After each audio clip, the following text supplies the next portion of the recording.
alaikum wa rahmatullahi wa barakatuh. Welcome back to ANNOOR with me, Halima Binti Omar. We are now on the discussion bit.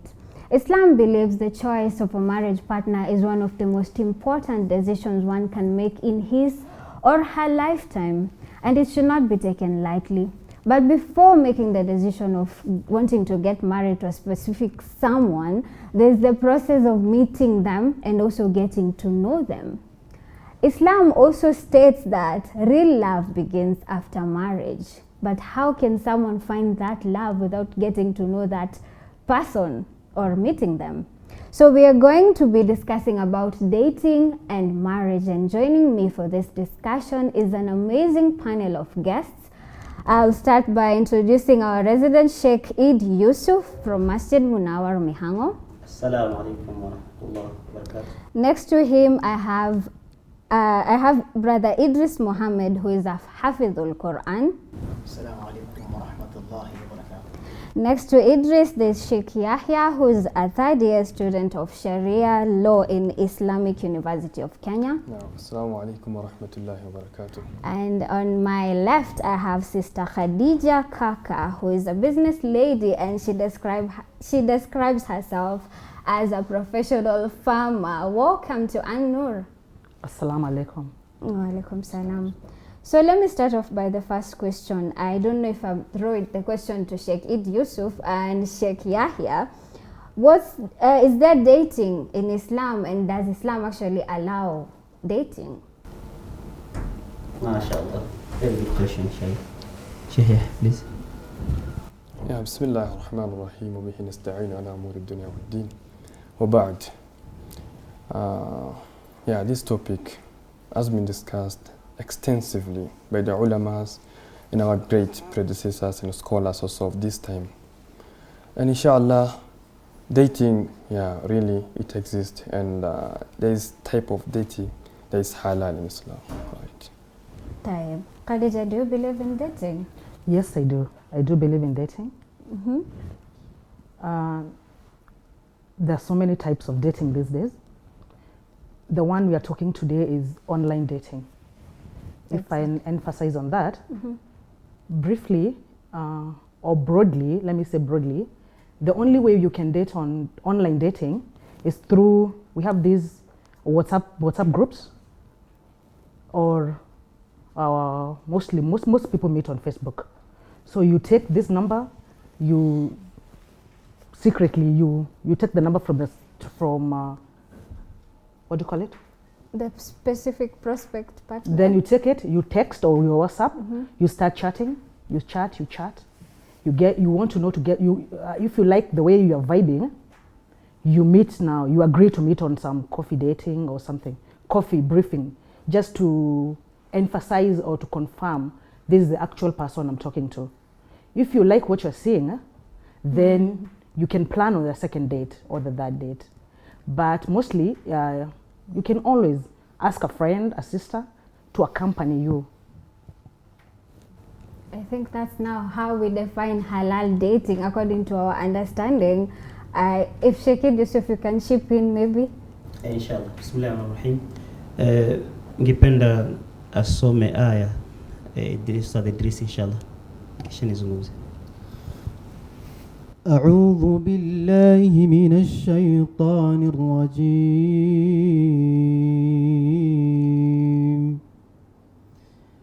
ومن آياته أن خلق لكم من أنفسكم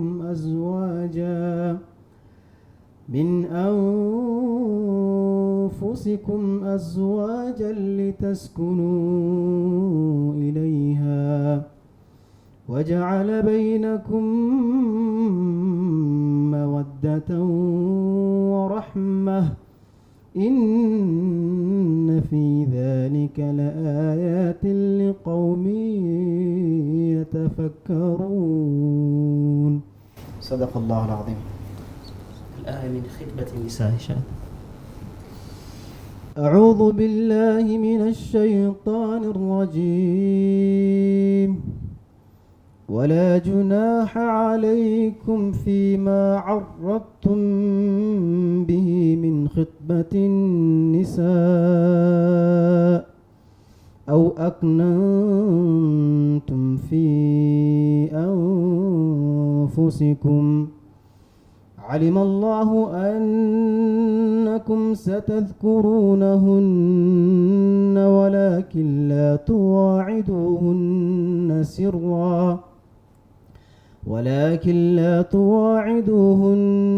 سرا إلا أن تقولوا قولا معروفا ولا تعزموا عقدة النكاح حتى يبلغ الكتاب أجله واعلموا أن الله يعلم ما في أنفسكم فاحذروه واعلموا أن الله غفور حليم. صدق الله العظيم. أحسنت. ما شاء الله. Swala umeniuliza ni swala mzuri, nataka kuijibu kwa dalili. Zamani kulikuwa kuchumba ya zamani na sasa. Kuchumba ya sasa ndio imeingia masala ya dating. Lakini zamani ilikuwa hakuna, ilikuwa ni moja kwa moja. Na imeruhusiwa vipi, imekubaliwa vipi, imekataliwa vipi, ndio tutataka na tuyazungumze. Mambo dini yamekubali, mambo yale simama katika njia ya sheria, dini imeruhusu.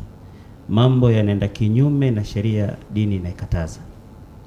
Ikiwa 85% ya wale wanandoa wa leo wamepatana kupitia tarakalishi, kupitia Instagram, kupitia Facebook alivyosema dada yetu, ni kweli kabisa, kwa sababu wanapitia kuangalia profile, wanapata details, wanachukua nanio kwa WhatsApp group, mtu anachukua nani yake, ana inbox mtu, anamfollow.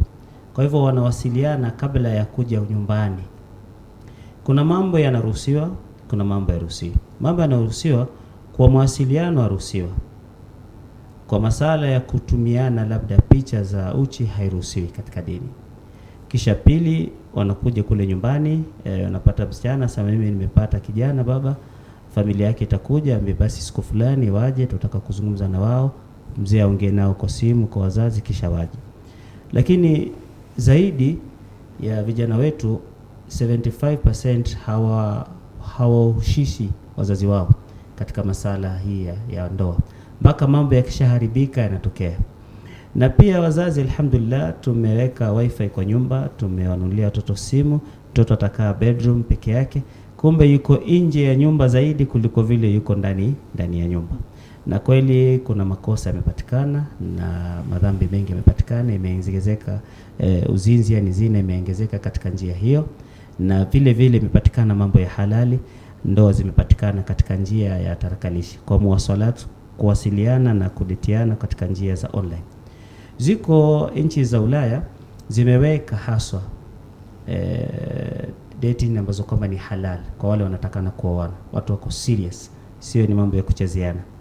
Akasema huyu msichana ni fulani, age yake ni fulani, anataka kijana umri fulani, ndio anajitokeza kijana, wanawasiliana bila kuonana, ikawa wanazungumza, wakaja kuonana kwa sura, kisha baadaye wanakuja wanaskanishwa na ile institution. Kama vile tuko nao jamii pale, wanaitwa, mume anaitwa anajaza form, mke anaitwa anajaza form, inaruhusiwa masala kama haya.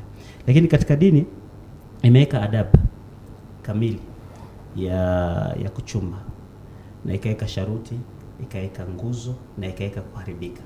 Na hizi tutazipata aya tuliyosomewa, ni aya moja tu imeelezea, ni aya mbili zilizokuja, lakini moja imeelezea adabu za kuchumba ya suratul Bakara, alisoma ile aya ya pili.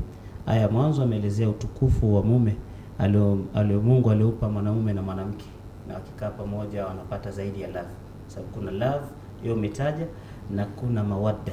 Mawadda ni zaidi ya love. Ni kama alija amfikirie mume wake leo ataka kupikiwa kitu fulani, na yeye ajamwambia, akija nyumbani apata mpika samaki, na labda amemletea chocolate, ambaye ulijuaje mimi nataka chocolate, na ambaye ulijuaje mimi nataka ni sasa. Ni mawadda. Ni kama uko na mtu lakini hauko na yeye, hata kama hauko nyumbani, hiyo ina zaidi. Kwa hivyo ni katika Uislamu tumepewa kitu cha ziada kwa mume na mke kuliko ile love, na nyongeza, ina mazaya, ndio inaitwa mawaddatan wa rahma. Mawadda ni mapenzi ya ziada, na huruma hiyo ambayo kwamba ni rahma. Kwa hivyo ya mwanzo ni hata katika nguzo za kuolewa, mpaka ule mume na mke wao ni wenye kukubaliana. Kwa hivyo ya mwanzo katika kuchumba ni mawasiliano, risala. Zamani ilikuwa mtu anatuma mjumbe, nenda kwa kina fulani, waambie katika boma hiyo tutakuja na wazee. Kisha yule mjumbe anarudishwa. Ikaja risala, barua. Ikaisha mawasala ya barua. Alhamdulillah, leo tuko na simu na mengineo kama hayo, inakuja na njia za simu zimeweka katika nguzo. Kisha baada yake wakishakuja wale wanaokuja kuchumba, wanakuja na tahnia, zawadi.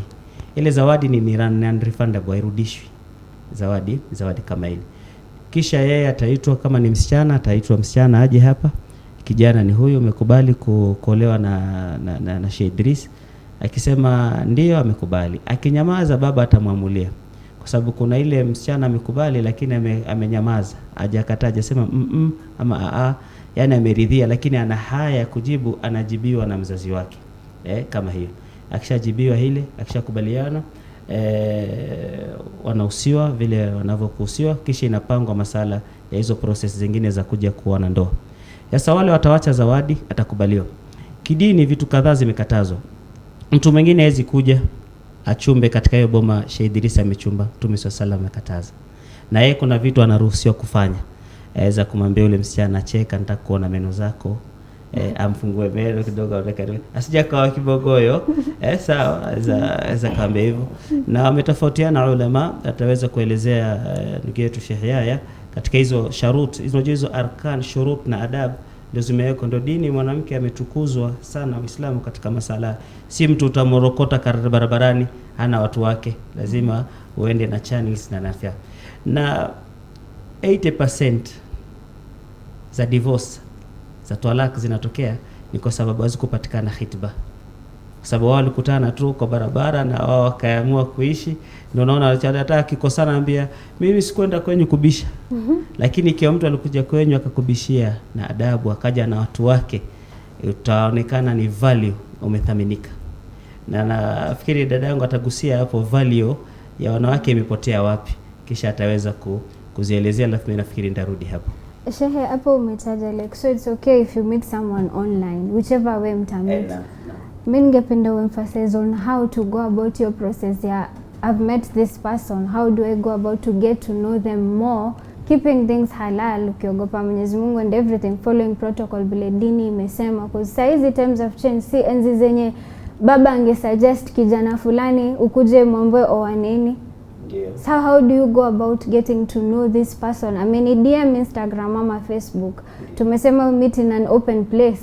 Maybe I'm accompanied by Sister Khadija here kunikip nini. So how do we go about from that first meeting? Umesema kuzungumza kwa simu, so the do's and don'ts. How do you get to know this person ujue potentially they are a potential partner? Ile dini inaruhusu ni masala ya khairi katika muwasalat, isiruke mpaka. Fulani ni Fatima anawasiliana na Abdallah. Kuwasiliana kwao ni kuwasiliana kwa kuoana. Isiruke nini? Isiruke mpaka. Kuruka mpaka nini? Wasikutane faragha peke yao wawili. Kwa sababu yule anasema mimi nitakuona, amemtumia sura yake, huyu amemtumia sura yake. Ya pili, ile sura akishakutumiwa ampe mzazi wake. Sema huyu ni kijana tumepatana naye, tarehe yake ni hivi. Mpe mzazi wake, ama ule mtu ambaye kwamba ni karibu yake, mtu aweza kwa nyanya yake ni zaidi, shangazi yake ni zaidi, au halati yake, ule atamzungumzia kwa wazazi. Kisha baada yake au dada yake, mkubwa wake au mdogo wake, ule anaweza kumpatia ushauri. Bora asiwe atatokea mitihani kama ile tumeona watoto wetu wengi wa kike wa Kiislamu wameweza kudhulumika kwa sababu amemwona mtu kwa sura ambayo kwamba ni sura ya uongo iko katika Facebook, lakini real life huyo mtu si huyo, si sura yake, si jina yake, hata namba si yake. Na ameweza kuhadaika na yeye.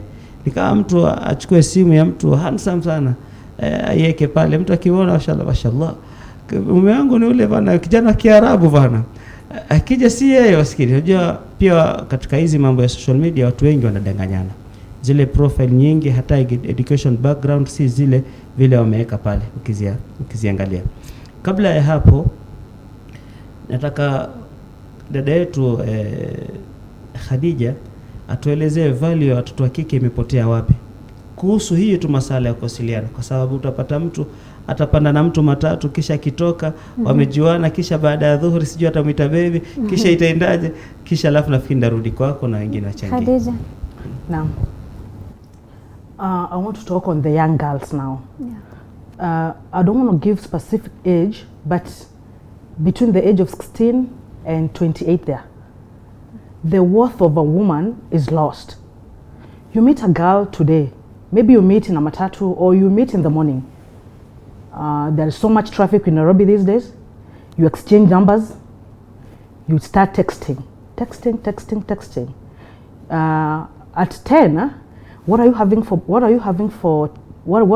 at 4? At 10, sorry. Then all the time you're texting. What are you doing? During lunchtime, the conversation has changed now. You're starting calling each other baby. Very, very short time. At 4, the guy says or the lady says, let's meet at 4 before rush hour. We just want to kill time. Kidogo kidogo, you are there taking, he's taking you for coffee or she's taking you for coffee. Within no time,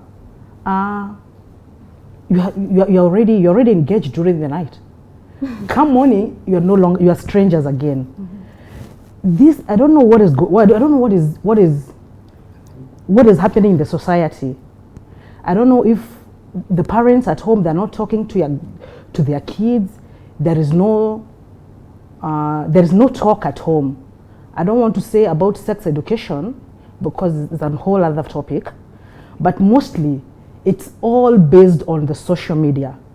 You are seeing so and so is doing this, they're posting their photos, you are liking it. Now you want to go with a guy for a date, only one date, then you post, and then you want your picture to go viral. Peer pressure. And peer pressure is on. Mostly I will emphasize on this idea of girls dating, one day courtship. Let's call it courtship. One day courtship. I think parents have a very big role to play on that. These kids, hakuna mtu anaongelesha nyumbani. The mom is busy at home. I'm not saying women should not work, because I'm also working, but we should not emphasize so much na pesa ile tunatengeneza, tunashindwa wale tunatengenezea ni kina nani, tayari wanapotea. It beats the purpose of even working, because the kids are not spoiled, they're spoiled completely. You find the boys of today, hata wajijui. So we go back on social media. I'm not trying to blame on social media. There's so many good things happening there. So many good things. We are advertising our business there. Everything is found there. Actually, if you're not online, you are nowhere. But mostly, we should talk sana on our teenage kids, and emphasize so much on their worth. So much. I remember back then when we used to date, a guy is doing some courtship. It used to be very hard. Getting a lady to say yes was very, very hard. You can't even go for years. Go for years even. These days, hey, imeruka from years to one day. We've lost our value as society. Yeah, society. It has come back to zero. Yes. I don't know whom is to blame now here. Maybe Sheikh should tell us. Yeah. What's your opinion on this? Okay, really. Dating, we have to know what's dating first. Dating is two different, it's one thing for two different people. True. For two different people. In a particular standard. All right?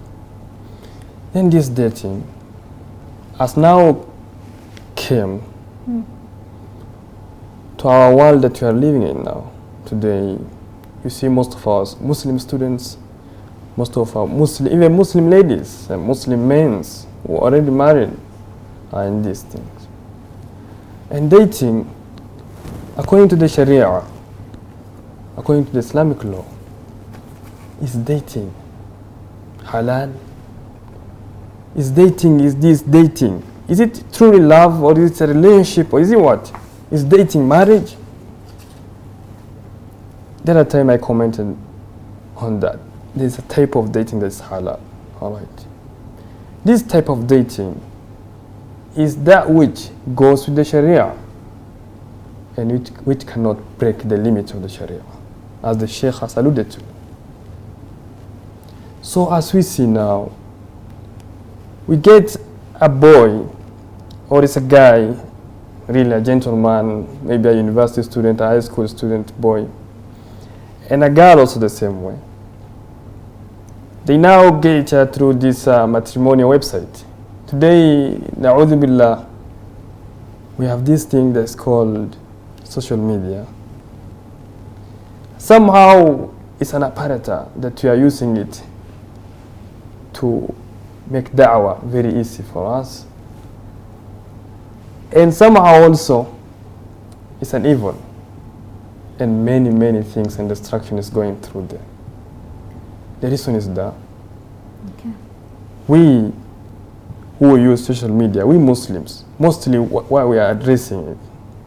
Why do we have to address this social media in all the religious places and worship? The reason is that this social media, somehow it can lead you to Jannah also, and it can lead you to Nar the same way, to Jahannam. So we have to be very keen in using this tool, social media.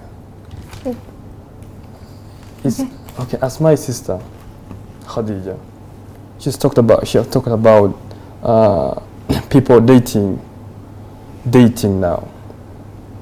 Two different people, opposite sex. They didn't know each other before. They didn't know each other today. Then now, what comes after is that after salam, after greetings and this, what's your name, what's my name is this, and what's your name? You know, first who started this? It's a boy, it's a guy who started this. My name is such and such and such. Who are you? And Sheikh says somehow even he can lie to you. He can post, a picture of an Arab man, a European man. Social media are fake actually. Very fake. Then after how it says you this and this and this and this and this. After that, you get someone is not someone that you are even, imagining of. It's beyond your comprehension, social media. It's beyond our comprehension. So it comes down to how you use it. Yeah. Idris, what's your opinion? Mike? Kama nilivyosema kwamba hiyo thamani ya wanawake ama wasichana madada zetu imeshuka sana katika jambo la hiyo mawasiliano katika uchumba, mpaka ikapelekea jambo la kwamba inaweza kumalizika mambo yote kwa siku moja, kujuana, kuonana na kujamiana kimwili. Sasa ikawa ule kujuana kumeleta athari. Je, dini yetu Allah subhanahu wa ta'ala anasemaje katika jambo kama hili? Kwa sababu mwisho wa hiyo mawasiliano ni zina. Mwisho wa siku Allah subhanahu wa ta'ala akasema katika Quran surah al-Isra, baada a'udhu billahi minash shaitanir rajim, wala taqrabu az-zina innahu kana fahishatan wa sa'a sabila. Allah subhanahu wa ta'ala akasema kabisa kwamba usikaribie. Kwa hiyo ikiwa wajua kuna madhara katika hilo jambo, ni bora zaidi kuwafuata wazazi wako, kwa sababu mwisho wa siku utajikuta pale sipo. Na Allah subhanahu wa ta'ala vile vile ndio akaweka makemeo makali wapate kuadhibiwa katika dunia na akhira. Allah subhanahu wa ta'ala fakhtarahum adhaban shadidan lahum yawm al-qiyamah, akaweka adhabu kali zaidi. Lakini fi dunya adhabu ya zina waadhibiwe dhahiri. Kwa sababu gani? Ni jambo ambalo kwamba Allah subhanahu amelichukia zaidi. Nadhani amesema Allah subhanahu wa ta'ala katika surah an-Nur, az-zaniyatu waz-zani fajlidu kulla wahidin minhuma 100 jaldah ولا تأخذكم بهما رأفة في دين الله إن كنتم تؤمنون بالله واليوم الآخر وليشهد عذابهما طائفة من المؤمنين. Allah subhanahu wa ta'ala madhambi mengine akafanya ikawa ni sutra, lakini utakaposhikwa na uzinifu iwe dhahiri katika dunia, uadhibiwe dhahiri. Sasa utakuta kulingana na hili jambo haliko dhahiri, maana watu wanaficha, lakini lau itachukuliwa kisheria, basi amaanisha kila siku dada zetu watapigwa mawe na wataadhibiwa mbele za umma. Kwa hiyo kuna na adhabu kali mbele ya Allah subhanahu wa ta'ala katika jambo hili. Naam, Shehe, acha nirudishe kwako. Khadija amezungumzia it comes down to parenting. Ndio social media iko and we can't hatuwezi ignore that part of it, na ndio watu wanaweza kutana. So what's the appropriate way in terms of you wanting to get to understand this person in a halal way? Uchunge kuzini in the process of wanting to know them, ili ifikie pale sasa namleta nyumbani kwa wazazi, haya ndio huyu fulani. Okay, mashallah. Mtu utamjua kwa mambo manne. Jambo la kwanza, mtu labda umesoma naye au mnafanya kazi naye, mnaishi naye katika jirani yenu, katika boma moja, utamjua. Ukiwa haumjui, utapata muwakala wa kumjua. Mfano yeye kuna kule amesoma, labda yule imamu wa msikiti wake aweza kuelezea yule ni mtu wa aina gani. Mwalimu wake ambaye kwamba ni murabbi, amempa malezi, aweza kuelezea huyo ni nani. Kuna familia yake yenyewe aweza kuelezea, katika boma yetu tuna vijana 5, katika hao vijana 5 wale 2 huwa ni watukutu, yule mmoja na nabidii, yule mwingine utaweza kupata details zaidi zake. Na mtu kwao yujulikana zaidi kuliko nje. Mtu kwao nyumbani yujulikana zaidi kuliko nje. Ndio kuona katika masala ya dini tumepewa mwanamke anaolewa kwa mambo manne na ziko za zaidi. Katika mambo manne tumewekewa uzuri wake, tumewekewa mali yake, tumewekewa nasaba yake, familia yake, ukoo wake. Kisha tumeambiwa, imewekwa perspective, tushikilie alikuwa na dini. Tushikilie alikuwa na dini. Katika wanaume pia angalia mwanaume vile vile ako na dini. Mtume sallallahu alaihi wasallam atuambia, idha ataakum man tardawnahu dinahu wa khuluquhu, ukimpata mtu aliyokuwa na msingi mzuri wa dini, ana dini yake, wa khuluquhu, na ana tabia yake ni mzuri, fazawijuhu, basi muozesheni huyo binti yenu. Fa in lam takun, ikiwa hamtamwozesha mtu mzuri sampuli hiyo, basi mambo mawili yatakuwa, takun fitnatun fil ardi, itakuwa kuna fitna, uharibifu, wa fasadun, na mambo mabaya yatatokea. Imma sasa huyu mtoto mmemkosesha njia nzuri, atapata njia mbaya. Na huyu kuwa na dini na kuwa na tabia, si lazima awe ni mwalimu, si lazima awe ni imamu, si lazima ni mtoto amepata tu msingi mzuri ya dini, ni mkweli, akosi msikitini, hafanyi mambo ya haramu, hali mogoka, hali pombe, hali nini, amejiweka katika tabia ambayo kwamba ni mzuri. Hata akisimama mbele ya wenzake utamuona kuna katofauti, hana mapanka ameweka kichwani ama na nini, amejiweka katika njia ambayo kwamba ni mzuri. Na hapo inarudi pia kwa malezi, kwa upande ya watoto wa kike na upande ya watoto wa kiume. Na pia mtu mwenyewe aweza kujibadilisha na kajiwekea tabia, msimamo.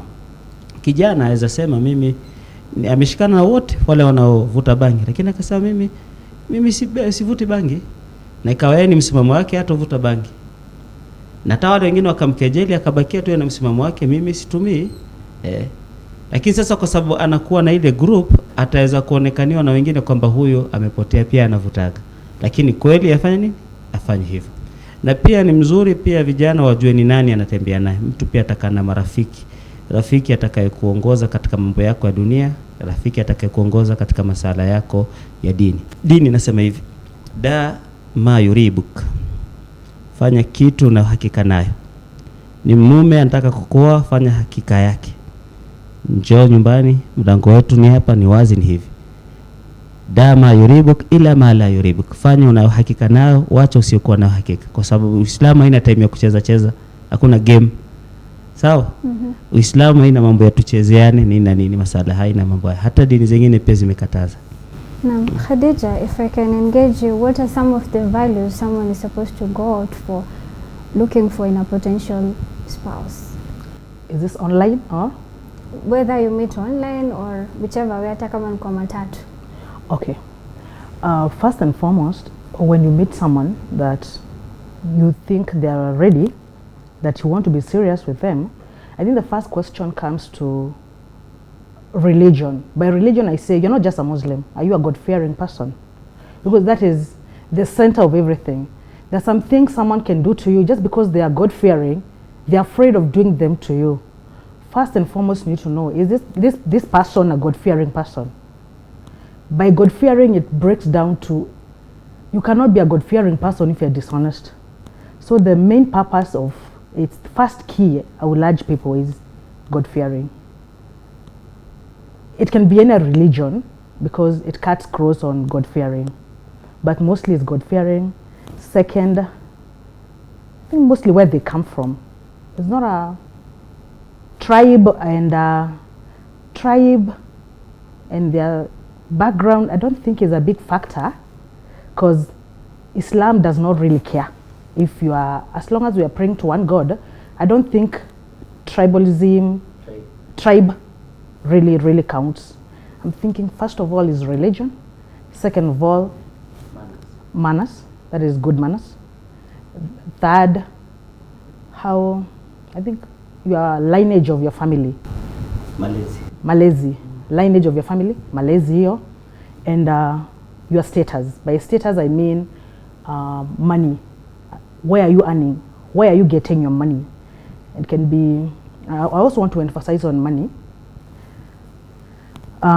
You meet someone today, they have flashy cars, they're flashing money all over.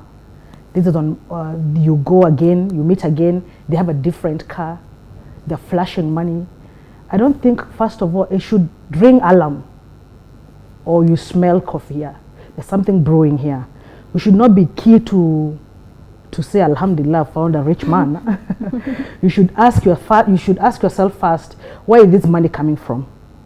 Are they rich? Could be this guy. There's so many ways you should ask yourself. And I also think you should whisper to your friend.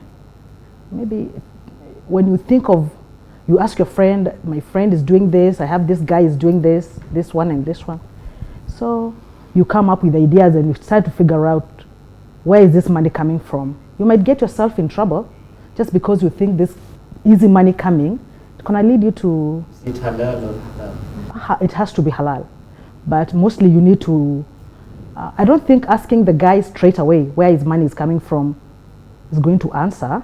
I don't know how that one is going to play, but you can find a nice way of asking where this money is coming from. Or you can ask him, where do you work? Take me to where you work. And you try to figure out if this money is genuine. I have seen so many cases where girls have been laid to jail because of something easy money. You don't know. But mostly emphasize on religion. Okay, Yahya, kama umeziongezea. Alright. In the part of what she said, for me, I can't risk myself and go for the online one who I don't know, a stranger. And in terms of patronizing that she said, patronizing in terms of, you know, maybe my parents doesn't want from this society. And I've agreed with such girl and now I want to marry her, but my parents, you know, it's like some issue in society is undiscussable. Yeah, it's there and like it's being stamped on, all right? And then such things are more to be talked to. Islam today has to address this thing, patronizing and in this racism and you know, in terms of tribalism, in terms of color and this, Islam doesn't do this. We look at taqwa. That this person, is he a God-fearing? Maybe she's a Christian and I'm a Muslim, so that's another topic. If she's a God-fearing, can I be able to marry her? Can I be able to marry her? That's another topic. But in that way, I'm a Muslim, so I can go and look for my religion. If she can accept to come to my religion, yeah, all right. But if she can't, I can just leave her there and then go and marry another one from my religion. But this doesn't mean that a Muslim cannot marry from Christian or from a Jew. He can marry. That's the ayah. I talked about that. From a Christian and a Jew, but in what term? Okay. All right. Brother Idris, if you can add. Mimi sitaongeza mengi. Shika mic yako. Sitaongeza mengi. Naam. Isipokuwa nimehisi katika maneno ama ulipozungumza umesema, je, kama mtu amebadilika? Nimeulizia kwa watu kuhusu tabia zake, lakini kama Mwenyezi Mungu Allah Subhanahu wa Ta'ala amembadilisha na akamjalia kwamba sasa amekujua wewe kwa njia yoyote, ikiwa ni online, kwa kuonana, kwa kusikia, yawezekana. Manake mimi rafiki yangu akanichafulia jina, akaulizwa kuhusu mimi, akasema achana naye, Kweli. ni mbaya. Naam. Akaniharibia yule rafiki yangu wa karibu ili nisipate labda mke. Umeona? Sasa ushauri wangu ama naona njia bora zaidi sisi kama Waislamu, Allah subhanahu wa ta'ala sema waqala rabbukum ud'uni astajib lakum. Best way kabla kuuliza marafiki, watu wa kufanya kazi nao, tuna Allah subhanahu wa ta'ala ambaye kwamba yashuka kila siku katika mbingu ya kwanza na akasema niombeni niwapatie. Kwa hiyo kuna sala ambayo kwamba unataka ushauri, binadamu anaweza kupa ushauri mbaya, lakini hawezi Allah subhanahu wa ta'ala akakupa ushauri mbaya. Amka usiku, mwambie Allah, nimeamka, je, huyu mtu ni mwema kwangu? Ni mwema kwangu, mkaribishe. Ni shari kwangu ama hana khairi na mimi? Ya Allah, wewe bainisha. Ataondoka na utaona kumetokea njia yoyote. Kwa hiyo lana rabbun, sisi tuna Mola, sisi Waislamu tuna fakhri sana ambaye kwamba tunaweza kumshauri na akatoa njia, na haiwezekani Allah subhanahu wa ta'ala kukupa silolitaka ama kukujalia shari na umemuomba khairi. Kwa hiyo katika yote, baada ya kuangalia dini na kila kitu, lakini lazima tuweze kumshauri Allah subhanahu wa ta'ala katika hili jambo pia. Istikhara. Salatul istikhara. So we don't have enough time. Hii ni conversation ambayo we'll still be keeping up with the marriage series, so you better tune in to ANNOOR. We'll keep up with the conversation on marriage and what comes after marriage in case there's divorce. So keep up with the conversation. We are on all social media platforms at TV47 Kenya on Facebook and at TV47 KE on both Instagram and Twitter. The conversation still goes on. If you have any questions, you can gladly talk to us. So until we meet next week, same time, same place, this has been ANNOOR with me, Halima Binte Omar, and from my amazing panel of guests, which I will keep inshallah in the coming series. It's Masalama. Assalamu alaikum wa rahmatullahi wa barakatuh. Wa alaikum salam.